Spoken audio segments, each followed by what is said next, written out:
Hello, Live. You are now live. Okay. Hi everyone, welcome to another live stream, episode 7 I think it is, season 1, with all of us at AFC Welwyn. We've got 2 guests tonight. We have the development team manager and coach, is that right, Mark Cook? That's me. And we've got this gentleman in the front, the good looking chap. He is Craig McGill, is that right? That's right. And How are you? I'm good, and I'm aware, is it you're coming in as a sponsor? Yes. With your company, which is Body Technics. That's right, yeah. And you're also going to be the club's strength and conditioning coach. Yeah. Yeah. Kind of consultant coach. Well, I don't know what I am yet, but we'll find out. We're working on it. We're working on it as we go along. Yeah. Brilliant. Well, listen, welcome, guys. We're going to have a few questions each. I know Mark Cookie, is it? Mark Cookie, whatever. Cookie, you've got to shoot off to get preps up for training, so we're going to go through a few things with you first. Okay. So your role at the club is obviously manager and coach of the development team. Is that right? Yeah, development team. And how you got involved with this club. Well, basically, when the trials was going along, I sent a few of my players along because I run Welwyn Garden City youth side as well, the under-18s Hurricanes, which are in the Mid-Hearts Premier League. So I know Phil Neville quite well because he's quite heavily involved with that. So I brought a few of the players along. It developed along, and then they asked me if I'd be interested. So I took that, and I've said that my main job, or what I want to do, my mandate, is if I can prepare 4, 5 players, or as many as I can, to help them to progress onto the first team and beyond if possible, and just give them the opportunity to be able to progress and be the best that they can be, really. That's it. So, excellent. You know. So qualification-wise, obviously as a coach, what have you got I'm in your locker? UEFA C, done the youth modules and so on and so forth, but I don't hold too much on that because I've done that a while back, and simply because I've seen coaches without any badges that are far better coaches than me. And you know, you're going to see that it's not always just about the qualification. I'm dyslexic, so I get that. So Generally, it is like a lot of things. It's experience counts for more than a piece of paper. Not exactly. The piece of paper, Exactly. But it's just a tick box thing. Once How long did that take you? What to do the I think I've done it years ago, the old way, because they've done it. They broke it down now, so you have to do the youth modules, which I did some of them anyway. I think it's probably about 6 months or something. But I know Phil is actually a UEFA B coach as well, which takes a lot longer. And because my main sort of thing is within youth, to become a UEFA B, if I'm right, I think you have to be with adult side. So Phil Neville was, I think he was at Hendon or whatever. So and that's Phil Neville, our first team coach, not Phil Neville. Neville. He hasn't got any badges. No, I'm joking. No, it's Phil Neville, our first team coach. So he's a good lad, really knows what he's doing as well. He's a good lad. So you've got a fair few qualifications. I was going to say to you, what sort of qualities do you bring, or are you going to bring into this team or this club, and more importantly, how do you think you're going to push these players on? Right, well, for me, coming from youth football, it's a bit different to you guys. It's more about technique, on the ball. Everything I do is with a ball with the youth, and I'm trying to bring that onto there, because if I want to get a team turn up and I've got them for, say, 2 hours a week, if I take them on a 5k run and all that, that's fine, their fitness is going to be, maybe their fitness will improve. But when you're younger, you don't have them that long. So if I've got them, the minute they come there, they get as many touches on a ball, they're going to get better with a football. In that short space of time, you can't be responsible for their fitness. But obviously, as you go into adult football, it changes, the dynamics change. That's where this man's going to get them all super fit, so I'll just have to worry about the other side of it. Exactly. So, in terms of players, obviously you're looking at, you've got a player in your team, say, for argument's sake, who's got talent. Maybe lost a bit of confidence, or is overly motivated. How do you get him back on track and get him focusing on what he can do? Confidence is everything. It really is. You'll see it comes and goes at all different ages, right through all of the leagues, even up into the Premier League. You'll see a striker, for example, if he's not scoring, then he's not scoring. It just happens that he'll have an open goal. 9 times out of 10 he'll score it, but if he's on a bad streak or whatever, it ain't going to happen for him. So to get that back into him is you just got to get the self-belief. So simplify everything, because it's happened to all of us. You're playing, something's not happening, you're doing the same thing you did last week, but it's not working.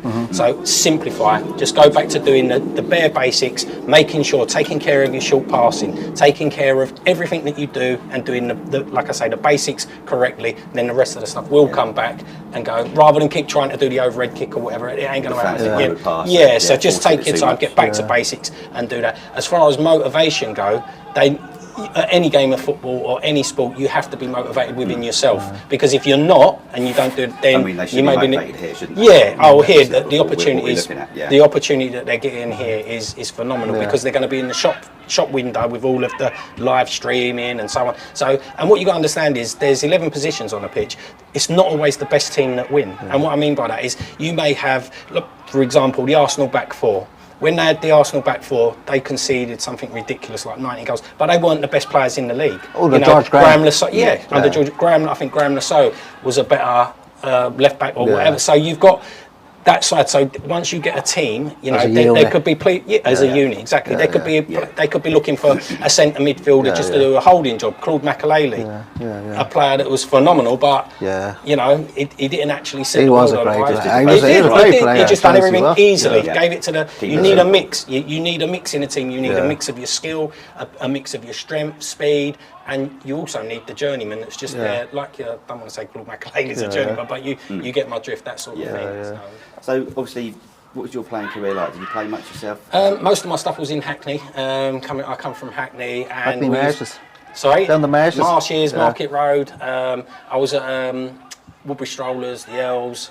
So we've done things like that, and then moved on and done bits and pieces. So but that was nothing too dramatic into adult football. As a youth, played a few clubs, but nothing. Just going back on there, so you're saying that you've done your badges and that, what it takes to bring on a player of that. Just as a manager, how do you improve as a manager if you've had a run of 5 or 6 bad defeats or something? 5 or 6? Don't jinx it. No, I'm joking, of course. How do you improve as a manager? Well, after every session, you need to look at yourself. And I think, as a coach, teacher, whatever you want to do, it's down to me to change. If you learn in a certain way, it's for me to adapt my session for you rather than you expecting to adapt to me. So that's what you do. You look at what's working. Sometimes, and you've got to be brave enough as a coach to say, right, I've made a mistake, that's not working, and stop it halfway through. Because so many, you'll start a session and you'll be going, you're thinking, this just ain't working. But don't persevere, adapt it, stop and move on, because the players will enjoy it better. And you've got to have the enjoyment in there. If you're just drilling them all the time,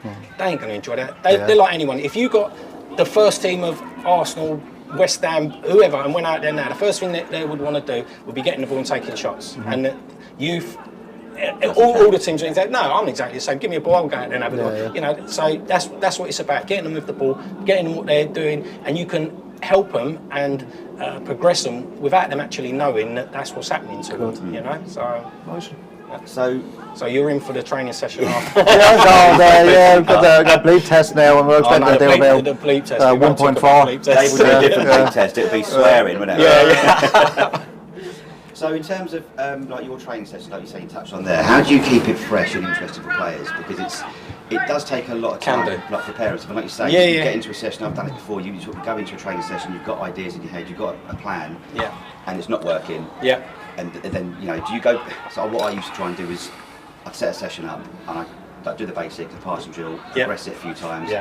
Then I'd do it for a couple of weeks. And then go back, leave it a while, and then go back to it and rotate see if they still got it. How do you plan? Pretty much the same. I mean, contrary to popular belief, everyone thinks that the coach just turns up, puts a few cones down, let's go and have a kick around. It isn't. It takes a long time, and you progress it as weeks go by, and where you are in the season, what you will do. Obviously, at the start of the season, it's going to be far more physical, physically testing than it will as the season goes on. You don't want to be beasting them on a Thursday if they've got a game on a Saturday, because that ain't going to work for them. So you would do more gentle stuff. But again, it's just. You could get to know what the players are and where they are and what they need. And sometimes, or a lot of the time, they all need different things at different times. They don't learn on the same rate at the same time. So there may be times that you need to do a little bit of one-on-one, taking a few away, 2 or 3 of them, get them into a little small-sided games. You can find out a lot about a player. And it's like one of the sessions I done the other night. I messed it up a little bit in the sense, not I messed it up, but I messed it up with them. It was just a little fun game, and it was just where they go, try to kick the ball off of the post, then run round the back, and then pass the ball through the legs, and the next one go, and then it progresses onto headers and so on. And basically saying to them, you're doing, it's bare minimum, you're doing probably a 15-foot pass and a 3 or 4 foot pass to hit the post. So concentrate, get the bare minimums, get the basics right, and like I say, the rest of it will take care of itself. Because if you can't pass the ball 15 foot, or you're not taking care of the ball 15 foot in a game, you've got trouble. Yeah. You know, so get that part right, and then, like I say, the rest the of it basics right. Yeah, the basics are so important.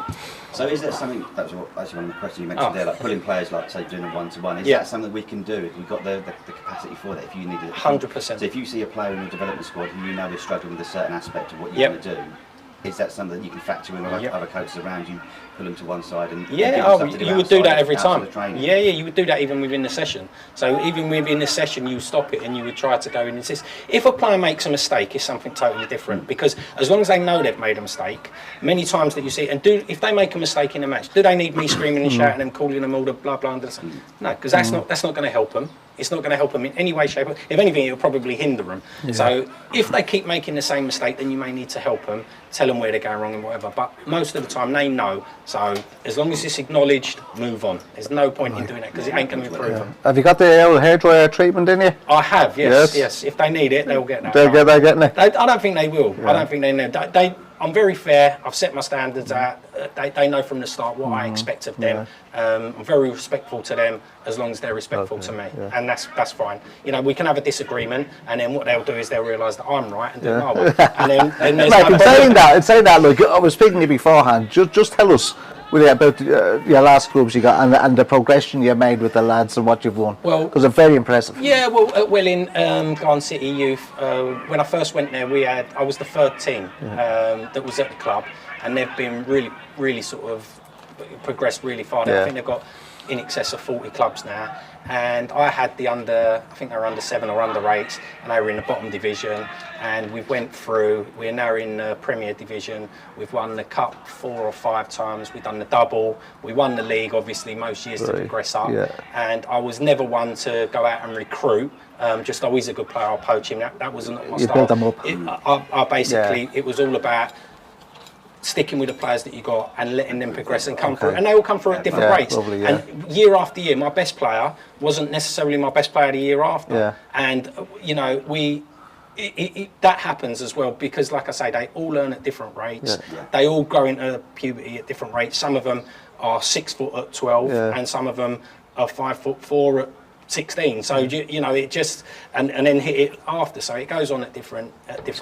But it's good to actually stick with what you got and develop them through, rather than just poaching them, because that's no good in the long run. You know, you want to develop the players. And for yourself as well, isn't it? 100%. And what we do as well is we stream. We had a couple of teams, so when the players were ready, they come up into my team, and if a player wasn't ready or was struggling, you could put them down, so they'd get more minutes on the pitch. They would get more experience, and I say minutes on the pitch. Everybody got equal time. Regardless of how good the team is. Managed, though, isn't it? It is, but again, it comes down to preparation. I knew at what time, what players were going on beforehand, so everybody got equal amount of time on the playing. I do hate seeing young fellas turning up for a match and they're getting 5-10 minutes of a game. Well, they can't actually do that. They shouldn't do that in. Is it 20 minutes you should get? Is it? No, I think in the mid-hearts it's a half. It's okay. So I may be wrong. I know they changed, but I tried to get everybody rotated on them, and it can be hard because you might be 2-1 up and you've got to take your best defender. But that's what you've got to do. That's where you see the coaches who are there for their own ego and those who are there for player development, and it's not mild. You can, 100%. So with your position now for this season, so you're bringing the players up. You're going to have an eye on the players. Obviously, once you get to know them, we'll go through pre-season. Yeah, get into know them. Yeah.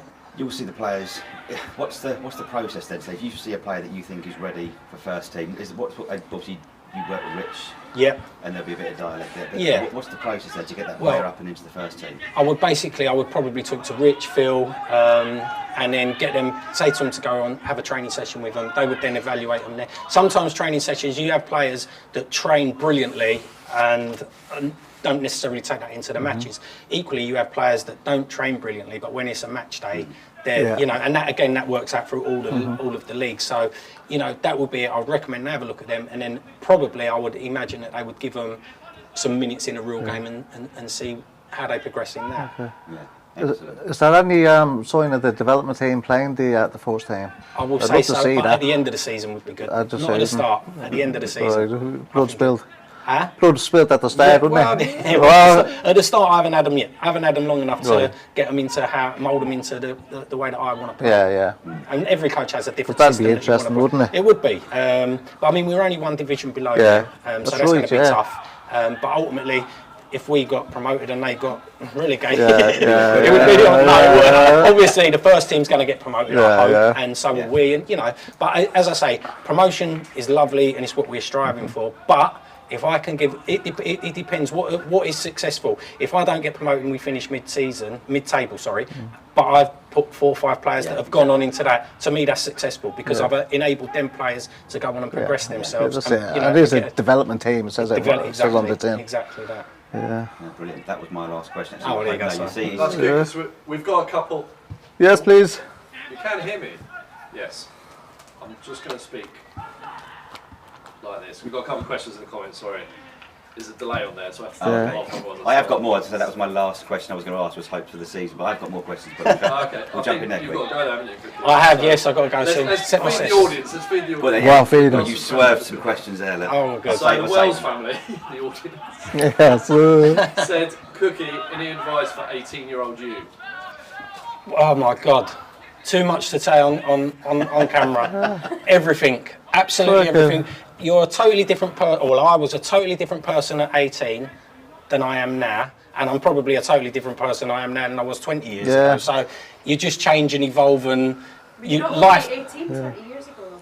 No, I weren't. No, I was even older than that. Did you see the picture he showed me? That was at 18. We shall have his wig.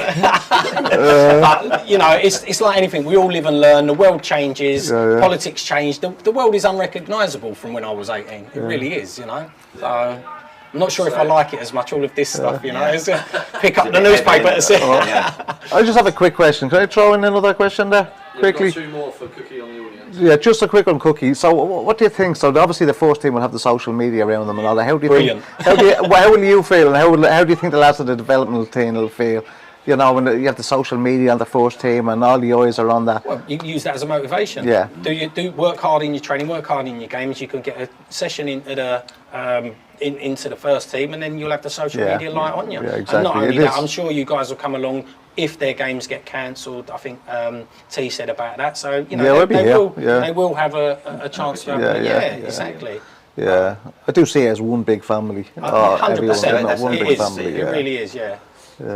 You look at Arsenal, the lad who's just signed the new extension there. He's been at the team since he was 8. So who's that? What's his name? Fucking Arsenal fan. No, not Saka. They literally just gave him the new contract. It was the other day.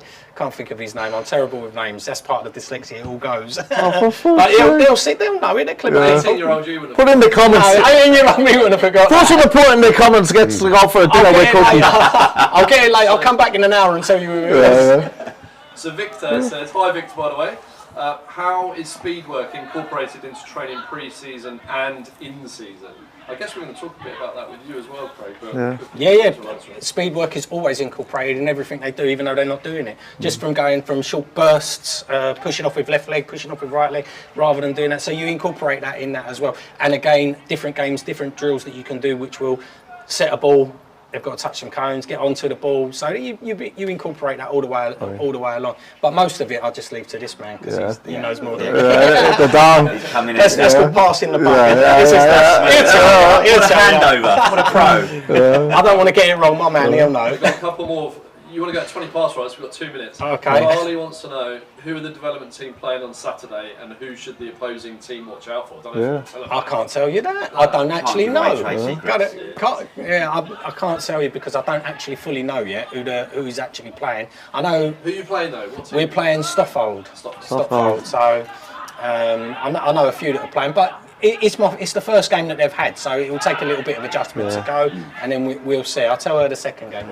Where will you be playing the home games? I believe at the moment it's going to be Stevenage, or the Haviland. Oh, yeah, or in Hatfield. Yeah, in Hatfield, which is a fantastic pitch. Yeah, lovely. Played there last week. Well, that's it. Do we know? Oh, well, look for that. I'm coming to I all your games. know where it is. I know where it is. Yeah. And then in possibly Woodson Park, which is where. Yeah. So, Okay, yeah. But other than that, I don't know. Okay, Sorry, I sound. apologise.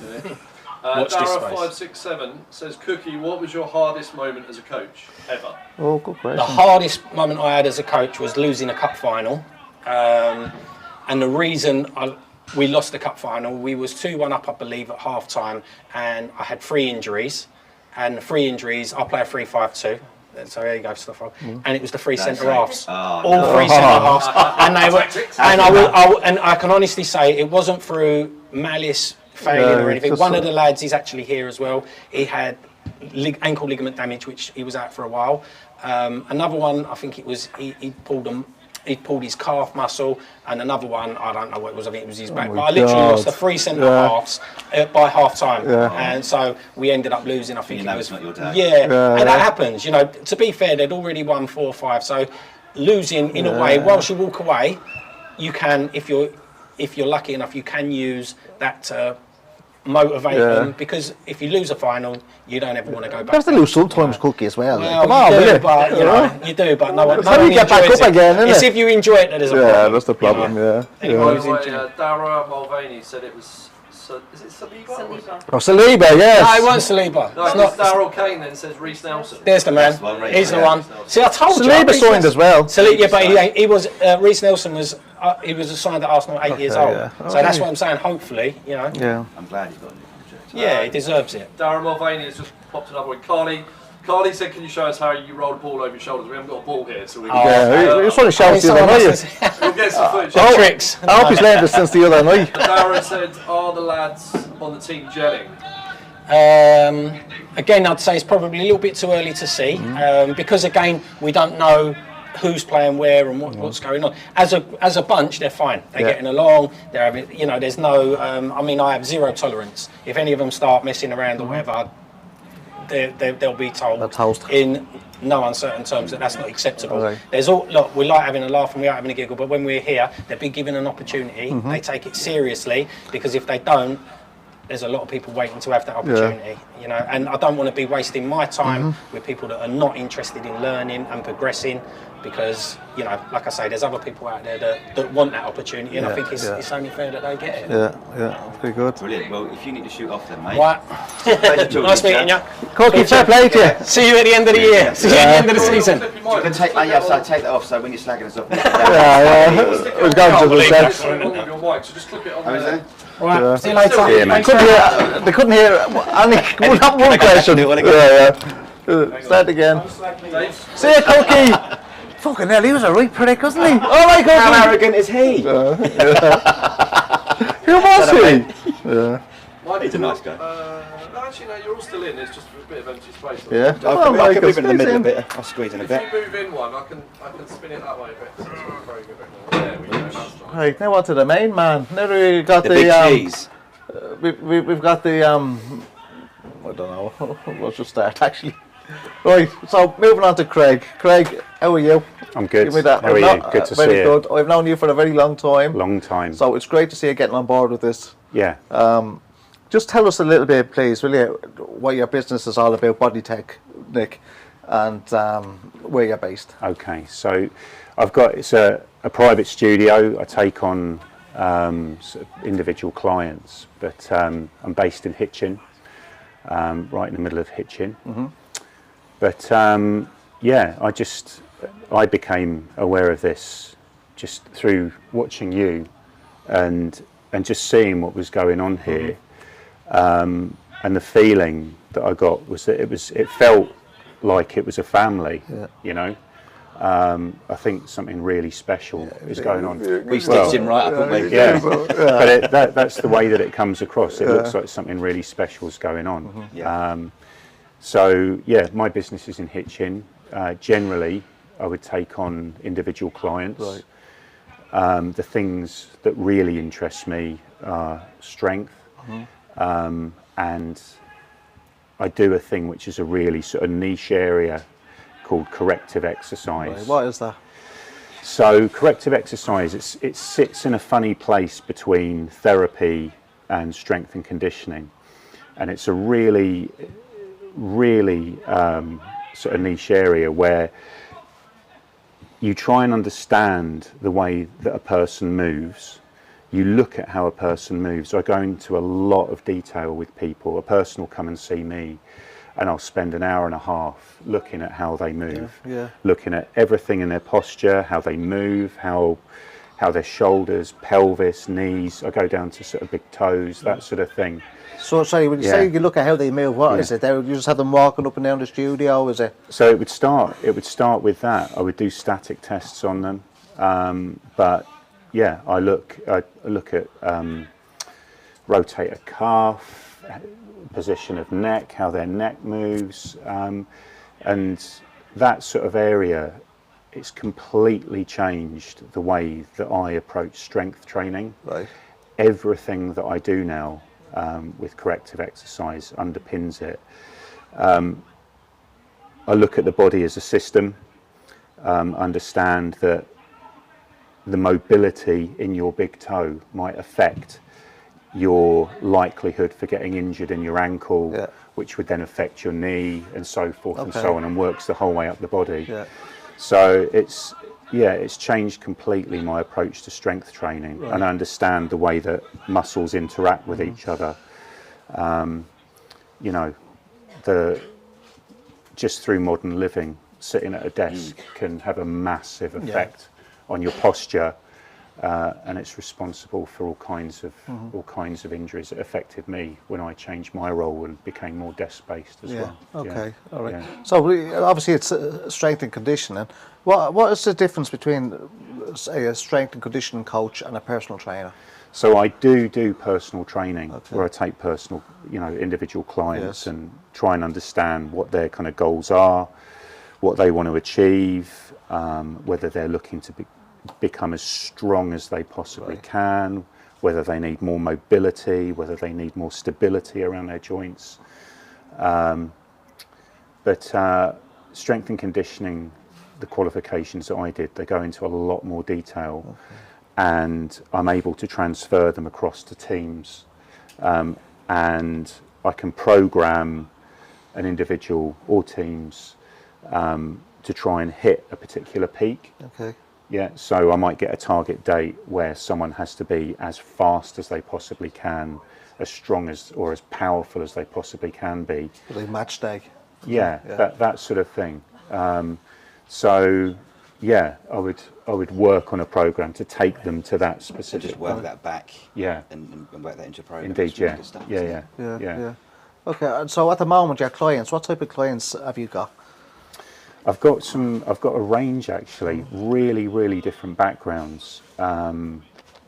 So really good sports. I work with someone who's a very good sportsman, into CrossFit, bodybuilding, and it was really funny because I noticed when they were doing CrossFit, something that they were doing with their feet were rolling inwards. They had limited mobility when they were going into a catch position, and I reached out to them and said, I think I can help you with this. Do you want to come over? And I did the full assessment with him, and came up with a few ideas. He'd been suffering from what he thought was sciatica, but it was actually something completely different. It's an issue to do with his pelvis. Right. And a muscle that he needed strengthened in his pelvis, that encouraged outward rotation of his legs, of his upper legs, and another muscle was doing all the work and putting pressure on his sciatic nerve. So it's those sorts of things that have completely changed how I approach strength training. And it's all backed up by really good, reliable, evidence-based. How long did that take you to get him back on track then?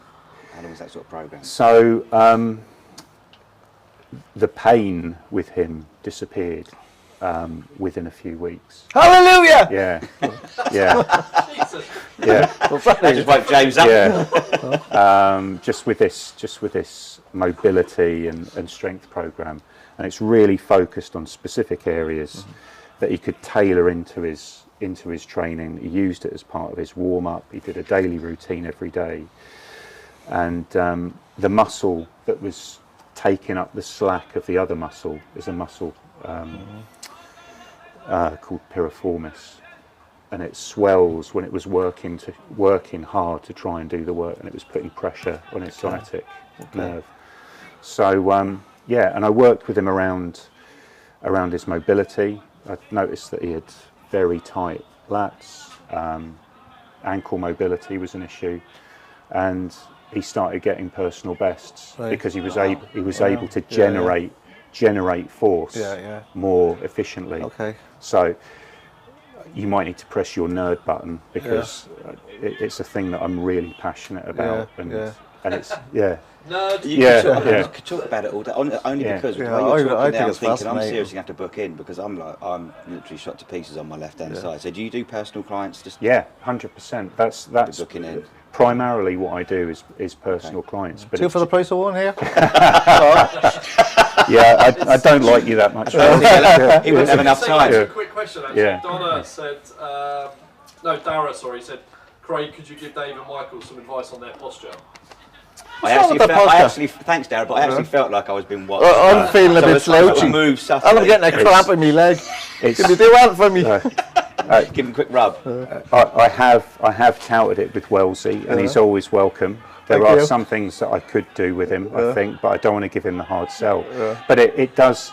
It sort of follows you round because you start noticing people over-pronating with their, or you'll notice that their Achilles tendons are going like that, or their toes are splayed out, and those are sort of giveaways about what they're doing with their ankles. And I think it's this sort of element that maybe T was interested in, because it's got a massive crossover, with ACL injuries, meniscus injuries, people turning ankles, and there are other sports, particularly in America, that have grabbed hold of this.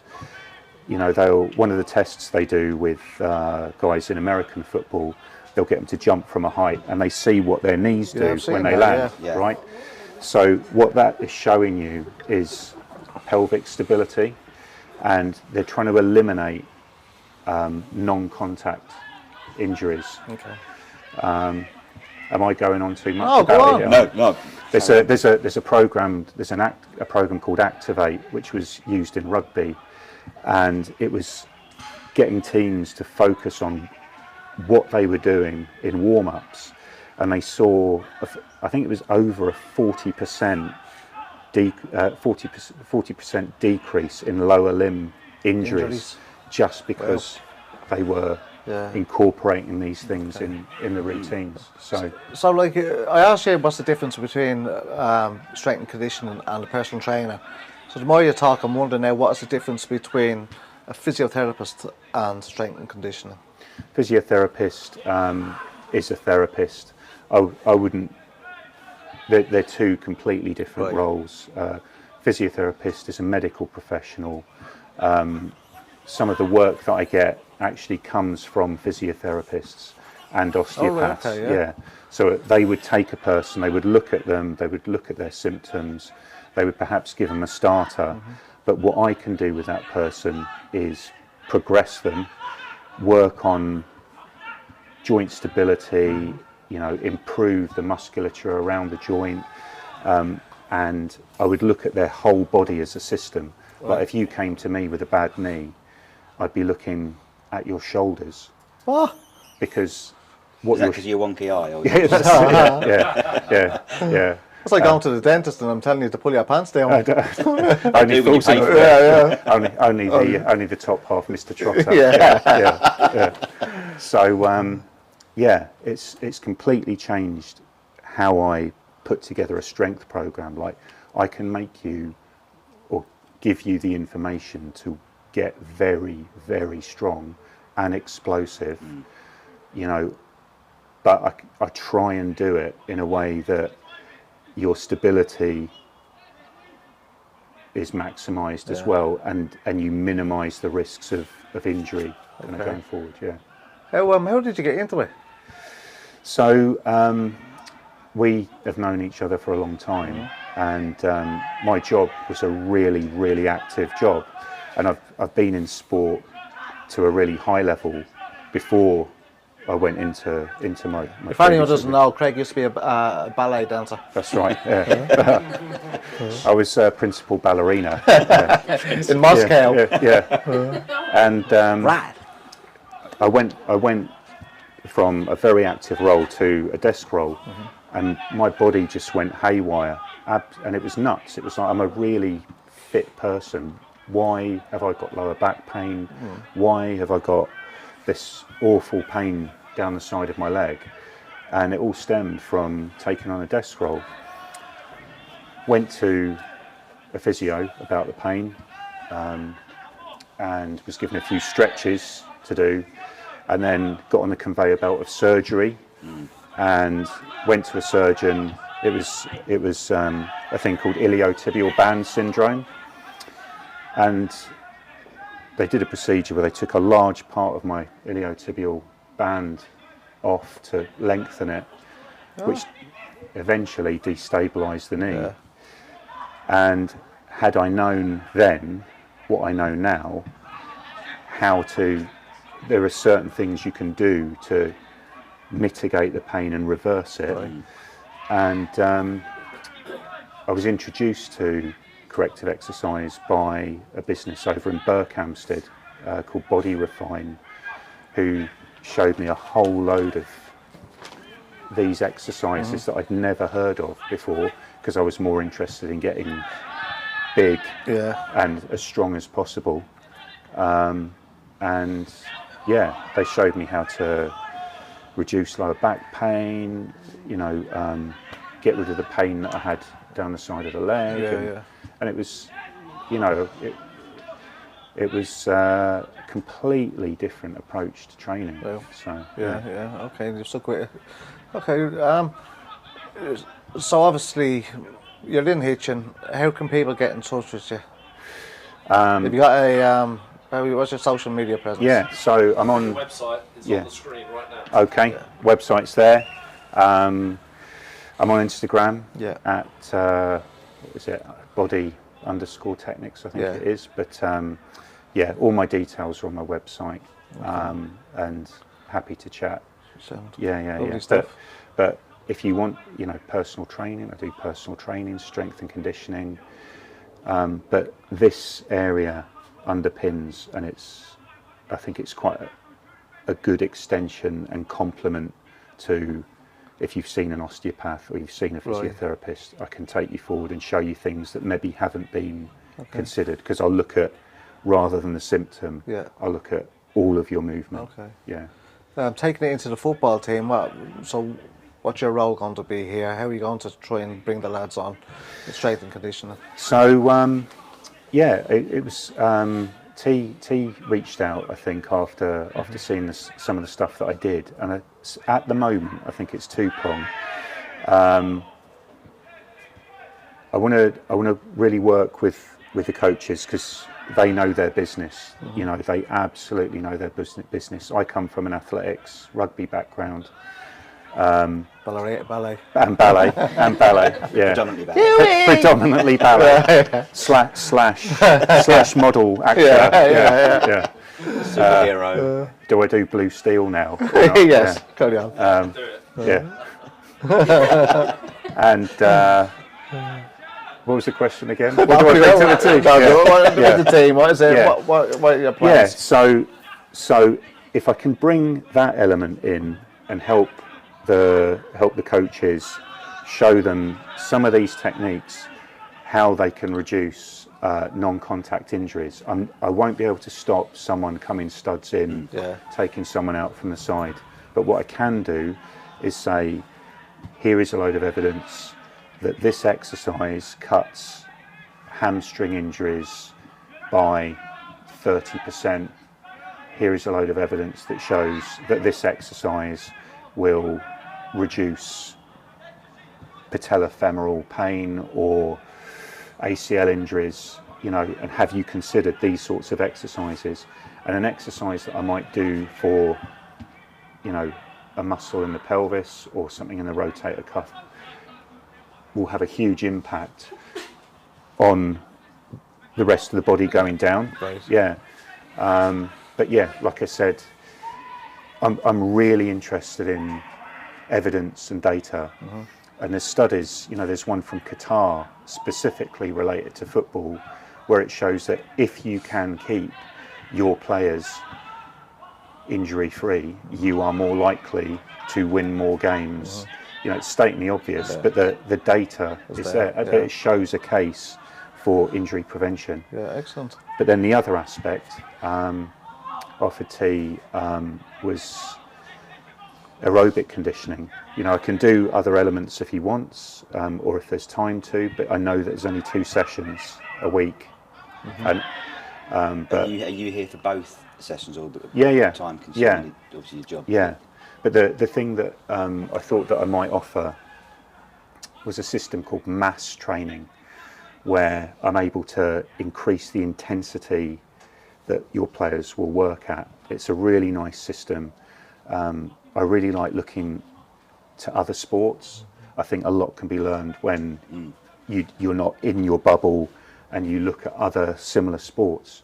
One of the big sports which you'll be familiar with was GAA, and the players, it's amateur, but it's like one of the most professional sports you'll find. Sorry, can I just stop you there? Yeah. Michael's getting very excited. He thought you said GAY. Well, yeah. It's funny. Yeah. But Go red now. but yeah, they use this system in GAA. Yeah. They use it in Aussie rules. They use it in rugby league. They use it in top level football teams as well. I noticed Manchester City and I noticed Chelsea used it, and it's a really structured system for getting players to work at much higher intensity. Football's an aerobic game, but you're working at different speeds the whole time. Yeah. But it's still an aerobic game, and it's just a system that other teams use to help run the legs off the opposition. You might be up against a sprinter, but if you're dragging him all over the pitch, throughout the game, you're running the sprint out. He's gonna love him. yeah. So, and it's just me turning up saying I can offer these things if you're interested. I'd love to set you up, show you how to run them.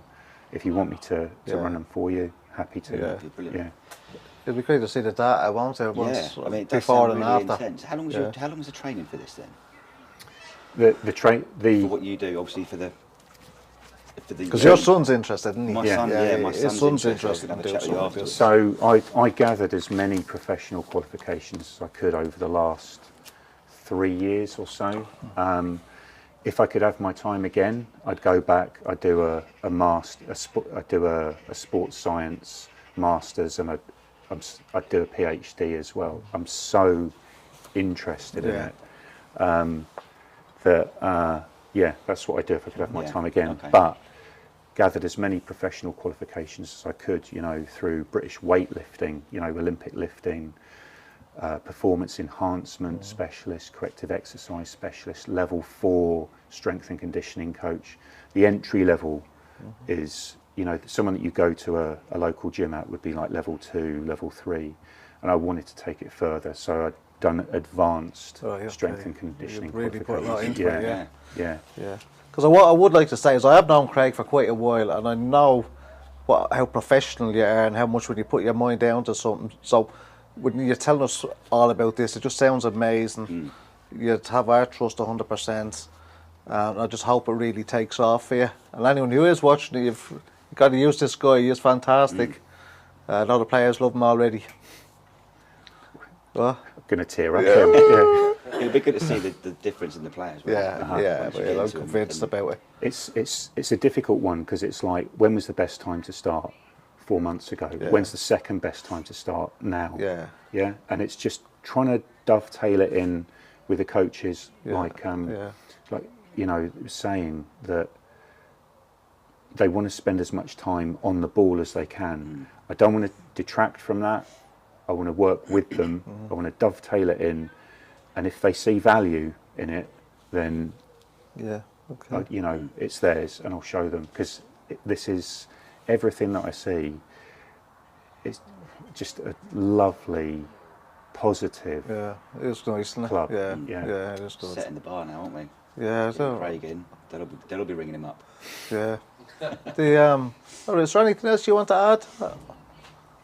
No, I think we're all right, Wellesley. We're covered, and I think we'll have to adjourn to the pub and discuss our performance. It would be a bad look for me in my sports kit with a Guinness on the go. It would, wouldn't it? Yeah. Doing Fabio Tapello. It sounds like an Italian footballer. Put the thing in their leg, Fabio Tapello. Any questions? Do you want to say it or do you want me to read it? No, I'll say it. So, my question for you, Craig, is will you work alongside Ellen at all and discuss injuries and treatment? Physio. Really, Ellen the physio. really happy to. It'd be really good to talk with her again. She's a medical professional. Yeah. Mine is in the sports and conditioning threshold or whatever you want to call it, area zone, but it would complement it. So I think I posted something recently about a particular exercise that takes torsion off the front of the knee when you're recovering. It's called a Spanish squat, and you see a lot of people doing it incorrectly, but it's a really, really good rehab exercise, you know, for when someone's to take the stress off the front of the knee. But yeah, I'm familiar with a whole bunch of these exercises that I use and can progress, and I can get someone back through stability, back onto strength training, and just dovetail that in. So yeah, happy to work and complement what she does, but she's a medical professional, you know. Brilliant stuff, isn't it? We have got one from Dara. I don't know if I'm loud enough. Dara Mulvaney says, any tips for things to do at home?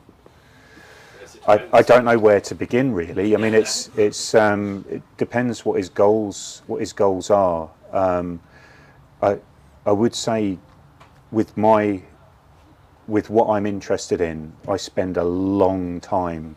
If I'm going to train someone, I spend a long time looking at how they move. There's a fella who I looked at last week who's very, very fit, but he's got chronic restriction in his ankle, and he's not feeling anything at the moment, but further down the line, you know, it's going to put a lot of stress on his knee, on his lower back and so forth, and he's got no business getting underneath an Olympic bar back squatting, because you know he's really unstable in his pelvis, and he's got real restrictions in ankle mobility. So I go down to that level of detail. I'm really, really focused on training people very well and mitigating risks and getting the exercise that they actually need to do, rather than a cut. I never cut and paste a program, never. It's entirely focused on that person. Nice. Here we go. Thank you. There's another Dara. These are all your family, are they? Oh, well, yeah, we just call everyone Dara in my family. Dara! Dara! Dinner's ready, Dara. Thanks, Dara. Did Dara ask a question about speed training before? I think it was him, Yeah. Sorry. Incorporating speed training. Yeah. Mulvaney. Mulvaney. Mulvaney. It's not Mulvaney either. Mulvaney, sorry. What was about the speed training? Dara567, whose surname I don't know, I think that's Paul now. says, Craig, wow, really interesting stuff. I could listen to you all night, but sadly we can't do that all night, all right? But that was just a nice comment. Yeah, no, thank you. Thank you for I that. don't think anyone's got any more questions, so if you guys... The only thing I was going to say, obviously, Dave, you've got, just because they don't think you're busy enough, you've got another role at the club, haven't you? Yes. Oh, yes. What is your new role? And tell us a little bit about it, mister. All right. So my role is the club welfare officer. So it will be just, obviously we're a club, we've been formed recently, and as much as the football is important to us, it's the player side and the media staff, and it's just their welfare that we really want to their welfare that we really want to take care of, and that's something that I've always been interested in. We have a lot of people, a lot of professional people in the management side of it, on the media side, and we'd like to think we can help these young fellas, if they're getting into any problems, if they need any help going forward, whether it's been financial, employment, immigration, or if they get into any sort of trouble. Not everyone has somebody that they can go and speak to. Yeah. So we've decided we want to be there for our players and our staff, and I'm going to be the club welfare officer. My phone will be on 24/7, 365. However, not for taxis from nightclubs. Yeah. Not for prank calls. Yeah. So, but no, it's something that as a club we think it's fundamental to our success, because if you are achieving off the field, you'll definitely achieve on the field. And it's just us to say really how much we love all our people here, and we're going to look after them 100%. Excellent. Nice. That's Beautiful. It's a little round of applause Yeah, for you well, there. thank you. But going back to Craig, thanks very much, Craig. That has been fantastic, and it has been extremely informative. And I'm looking forward to seeing the players blown out their arse. Or will they be blown out their arse? They'll be blown out. They will be. They will be. Okay. Yeah. I think we're doing testing next Tuesday and Thursday. Yeah. I get the data, I go away and do a bit of maths, and then we get the things set up. But like I said, I'm here, anything that I can dovetail in that helps the coaches, because you can see these coaches know their job backwards. Yeah, they're fantastic. So, appreciate it, mate. Oh, it's good. Thanks very much. Nice for that. Really I actually will be booking an interview, I think. Yeah, I'm booking in too. Yeah, sorry, you wanted to give a shout out at the end to the people who are watching at home? Oh, what, to Stella and Hugo? Yeah. I've got two little ones who I think are staying up late. Yeah. I've just embarrassed them. They'll be cringing at home. Yeah. Hi Stella, hi Hugo. Yeah. Go to bed. Yeah. Okay. And Una. Oh, Una, couldn't start too. Yeah. Anything else, James? No, we've got no more questions, but I think just for you guys to say thank you to the people that have tuned in regularly. It's the same group of people. Yeah, So no, we do fair appreciate play. it. Again, we're getting brilliant questions. Super fans. Really good. Yeah. Match this Saturday. We're live streaming at 3 o'clock. Do you want to mention that? Or do you need me to mention it? Well, yeah, because I don't know how well they can hear me when I'm Where's the game? Is it the Havilands? At the Havilands again. And is that Potton, is it? No, we're playing Potton, yeah. Playing Potton, yeah. Potton United. Potton United at the Haviland campus in Hatfield, and 3 o'clock kick-off kickoff. is 3 p.m. 3 p.m. Saturday.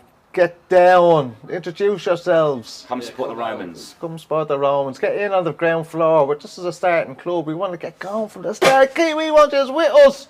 And as it proves with Craig, if anybody out there is interested in sponsoring, jump in. Exactly, Get in contact, show us what you can offer, and help Craig move was the club asking forward. fantastic questions last week, and now he's here. Yeah.